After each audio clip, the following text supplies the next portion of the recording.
Rick Nash is on his way to the Boston Bruins. We've got all the trade details and I'll give you my analysis. Coming up next.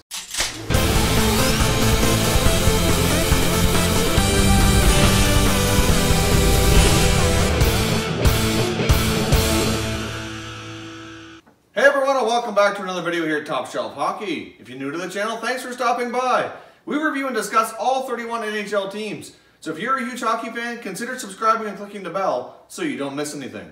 So the Boston Bruins have acquired Rick Nash. Obviously we heard some rumblings last night that a deal was getting close, but they had to figure out some salary cap issues for the Bruins to make the deal work. And everything's been ironed out this morning and the deal is now complete. So Nash goes to Boston. Now the New York Rangers are retaining 50%, which is the maximum allowed of salary for the remainder of this season. That comes at no surprise. We've discussed here before that the Rangers were totally willing to do that in order to get him moved and to get some assets in return. So obviously that doesn't come at any surprise. So the Rangers retain 50% of Nash's salary. Now going back to the Rangers, I think they made it pretty good here. They get a pretty good haul. So we've got forward Ryan Spooner.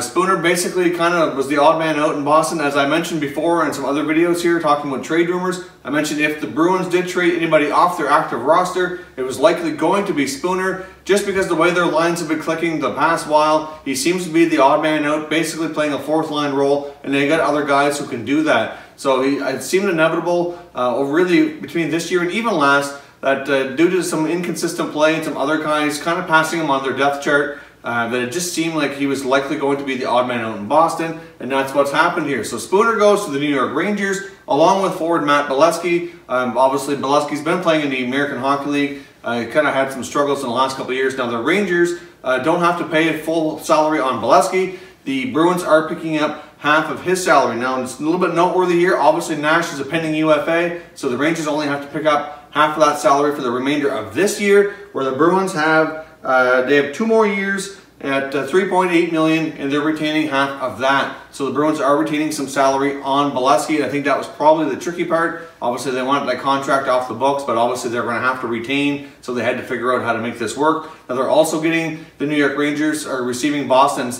2018 first round draft pick, and they're getting defensive prospect Ryan Lindgren. So overall, my opinion here, I think the Rangers did pretty well. I mean, considering that they've got basically 4 pieces. Now I know one piece is not the most attractive with Matt Belesky in that contract, but the fact of the matter is I think Belesky could still be an NHL player, and he very well will likely, I'm not sure if the Rangers are going to give him a chance here, but I would think that they more than likely will, and I would also think that he may be a potential buyout target for the summer if he doesn't get a chance to play or doesn't play well with the Rangers here over the remaining part of the season. But they're getting a 2018 first round pick, and obviously as we talked about before, this draft coming up is pretty stacked. Obviously it's not going to be a super high pick. Obviously we don't know how far Boston's going to go into playoffs, but you know, it's going to be in the bottom half of the first round for sure. Could end up being, you know, 24, 25, 26 overall, something like that, depending on how far the Bruins go into playoffs. Time will tell on that one. But either way, they're getting a first round pick, so that obviously gives them a good chance to draft a good player. Defensive prospect, Ryan Lindgren is actually a pretty solid defensive prospect. He's been playing in the U.S. and the NCAA. He's represented the U.S. at the World Junior Championships, and he looked pretty solid. I think the kid has a bright future myself, and I think the Rangers should be pretty happy here with what they've picked up. I mean, with Lindgren alone, along with the first round pick, seems pretty reasonable. I'm not convinced they're going to keep Ryan Spooner. Time will tell, but I wouldn't be completely shocked if they did try to move him here before the deadline. You know, there's still well over 24 hours left in the deadline, and wouldn't be totally shocking if they did move Spooner. Not sure how much there will be for a market for him, but I wouldn't be surprised if they at least try and get something else in return, maybe another prospect pick, something else in return that they might be able to turn into more of a future asset instead of something that can play today. But I think if they're stuck with Spooner, I don't think it's a total loss. He's still pretty young, could rejuvenate his career, and I believe he's due for a new contract next year as well, so it's not something they're going to have to spend a lot of money on if they decide to retain him. But either way, Spooner I think could be a piece that they might flip again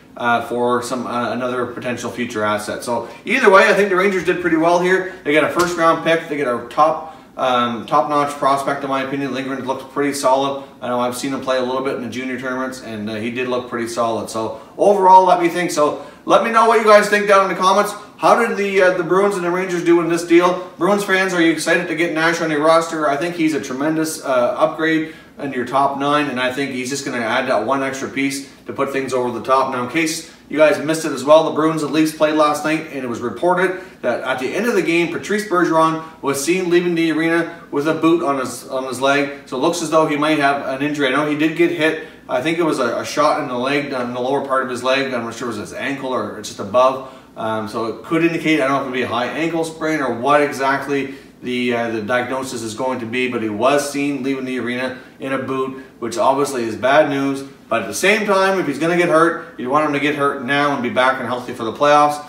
But having Nash come in might be a big help if Bergeron is going to be out for any length of time. So let me know down in the comments, especially from the Bruins side of things, what do you think about Nash joining the Bruins? I think that really gives them a nice big addition and make them even more of a threat to win in the Eastern Conference. And from the Rangers side of things, I think they did quite well myself. You know, to get a first-round pick, a top prospect, and a pretty decent young player in Spooner that they can either decide to retain or flip for future assets, I think they did quite well. So certainly leave some comments on both sides of the equation here and let me know what you think. If you're new to the channel as well, don't forget as well to follow us on social media. You're going to see our Twitter handle on the screen right here. We're also on Facebook and Instagram, and all those accounts are linked down below in the description. Also, if you're new, consider subscribing. We do daily uploads on this channel, and there will be lots of content between today and tomorrow as we head into the trade deadline. We'll keep you up to date on all the latest trades and give you our in-depth analysis on all of those.